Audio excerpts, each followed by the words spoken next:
Sejam muito bem-vindos a mais uma análise aqui na Videoteca Ciência Florestal, Conexão com a Sociedade. A nossa missão hoje é daquelas: pegar uma pesquisa científica complexa e transformar em conhecimento super acessível para a gente. Nós vamos mergulhar fundo no brilhante trabalho de dissertação de mestrado do pesquisador Fabiano Rodrigues Pereira, que foi orientado pelo professor doutor Natalino Calegari. Tudo isso desenvolvido lá no programa de pós-graduação em Engenharia Florestal da nossa renomada Universidade Federal de Lavras, a UFLA. Prepara aí, porque a gente vai entender como a matemática avançada tem o poder de literalmente salvar as nossas florestas. Bom, para a gente não se perder no caminho e entender tudo passo a passo, o nosso roteiro de hoje está dividido em 6 partes bem diretas: o desafio das florestas, os objetivos do estudo, a metodologia simplificada, descobertas e resultados, aplicações e impacto e, para fechar com chave de ouro, ciência que move o mundo. Vamos lá? Ponto 1. O desafio das florestas. Olha só a situação atual. A gente vive num mundo com uma demanda econômica global gigantesca por madeira e seus derivados. Só que, ao mesmo tempo, a gente tem uma urgência absoluta de proteger os ecossistemas naturais. E é exatamente no meio desse cenário que surge a pergunta de US$ 1 milhão. Como medir com exatidão uma floresta inteira sem precisar derrubar as árvores? Esse é, sem dúvida, o grande quebra-cabeça que os engenheiros florestais modernos precisam resolver. Porque errar nessa estimativa significa um desperdício enorme ou, pior ainda, um planejamento totalmente insustentável. E para resolver esse quebra-cabeça, a gente precisa dominar um conceito muito específico chamado afilamento, ou stem tapering lá fora. Mas calma, é super simples de visualizar. Pensa num cone perfeito. O tronco de uma árvore não é um cilindro reto, concorda? Ele é bem mais grosso lá na base e vai afinando naturalmente até chegar na ponta. Conseguir descrever matematicamente essa curvatura cônica, de forma exata, do começo ao fim do tronco, é o que permite que a gente saiba com precisão milimétrica o volume exato de madeira que está ali. Isso ilustra brilhantemente o salto da ciência florestal. Antigamente, fazer um inventário florestal era sinônimo de medições manuais exaustivas, muito tempo gasto e rios de dinheiro. Hoje, a abordagem moderna traz uma revolução total. A gente está falando de injetar matemática de ponta e inteligência artificial no processo. Usando os chamados modelos mistos e as redes neurais artificiais, o que antes era uma estimativa demorada e tediosa virou uma predição inteligente, rápida e supercirúrgica. O que nos leva à parte 2, os objetivos do estudo. Então, qual foi o papel do Fabiano nessa história? Ele atuou como um verdadeiro solucionador de problemas, com 3 grandes missões na dissertação: criar modelos eficientes para prever a altura das árvores, modelar aquele afilamento do tronco que a gente acabou de falar e estimar o volume, total e parcial, em plantios de diferentes espécies de pinos.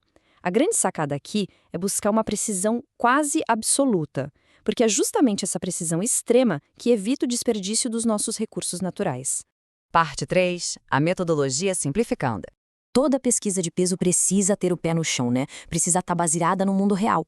E aqui não foi diferente. Os dados foram coletados em plantios reais de pinos operados pela empresa Cachuana, lá no município de Nova Ponte, no nosso maravilhoso estado de Minas Gerais. Essa região tem o clima e o relevo perfeitos para isso, servindo como um verdadeiro laboratório a céu aberto para pesquisa. E o processo todo funcionou em 3 passos básicos. Passo 1. Ir a campo e fazer uma coleta de dados super rigorosa. Passo 2. O treinamento da inteligência artificial. Pensa nessas redes neurais como um assistente virtual super inteligente. A gente alimenta ele com milhares de exemplos de árvores e ele aprende sozinho os padrões de crescimento. E o passo 3 foi colocar tudo à prova. Comparar os resultados matemáticos tradicionais com as previsões da inteligência artificial para ver quem entregava o melhor nível de precisão. E chegamos à parte 4, descobertas e resultados. Agora, o que é realmente impressionante aqui é o volume de informação que os computadores lá da UFLA processaram. Olha só essa distribuição diamétrica. O estudo usou uma quantidade massiva de dados, dividindo tudo entre treinamento e testes para várias espécies de pinos. Isso garante para a gente que as conclusões não são achismo, sabe? Os modelos foram testados à exaustão, na prática, para que a matemática não deixasse margem para dúvida. E o que eles descobriram no final das contas?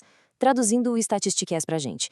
De todas as fórmulas testadas, uma equação super específica, chamada equação de Radkowski, teve um desempenho espetacular. Foi a grande campeã. Outro ponto legal é que, quando eles adicionaram a altura dominante da árvore no cálculo, a precisão ficou ainda mais refinada.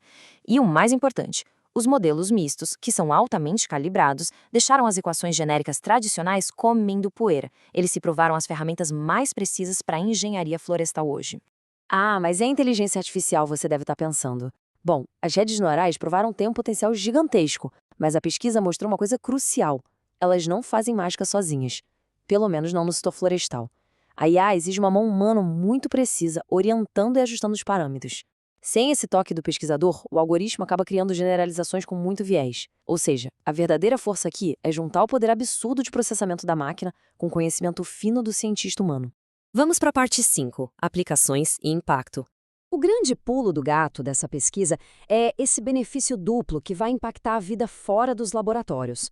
Por um lado, temos um impacto econômico direto. Se a indústria sabe exatamente a volumetria da floresta, ela otimiza a produção e corta custos de forma muito inteligente. E por outro lado, o impacto ambiental, que é gigantesco. Se a gente tem um uso super eficiente e sustentável dessas florestas plantadas, a gente diminui drasticamente a necessidade de explorar as nossas florestas nativas. É a matemática avançada protegendo o nosso meio ambiente. E isso é tão importante, mas tão importante, que o estudo se conecta direto com as metas da ONU, os famosos Objetivos de Desenvolvimento Sustentável. Esse trabalho da UFLA ajuda a impulsionar a inovação na indústria, promove um consumo mais responsável, apoia as ações contra as mudanças climáticas e, claro, atua diretamente na preservação da vida terrestre, para você ver como uma pesquisa acadêmica local, feita aqui no Brasil, tem um impacto real em questões de sobrevivência do planeta inteiro. Por fim, a parte 6, Ciência que move o mundo. Chegando no fim do nosso mergulho de hoje, é muito bacana ver como equações, dados de campo e algoritmos acabam se tornando um legado para nós. A dissertação traz uma citação perfeita do mestre Paulo Freire que diz: "Se a educação sozinha não transforma a sociedade, sem ela, tampouco a sociedade muda." O trabalho do Fabiano mostra na prática que a ciência florestal não é só sobre medir árvore. É um exemplo vivo de como a pesquisa e a educação são as ferramentas que a gente tem para transformar e garantir o futuro da nossa sociedade. É absolutamente incrível ver como o rigor da matemática se aliando com a tecnologia pode proteger a natureza de forma tão inteligente, né? O que mais essa parceria entre o ambiente e a inteligência artificial vai revelar para a gente nos próximos anos? Fica o convite para continuarmos aprendendo e desvendando a ciência que move o mundo. Até a próxima!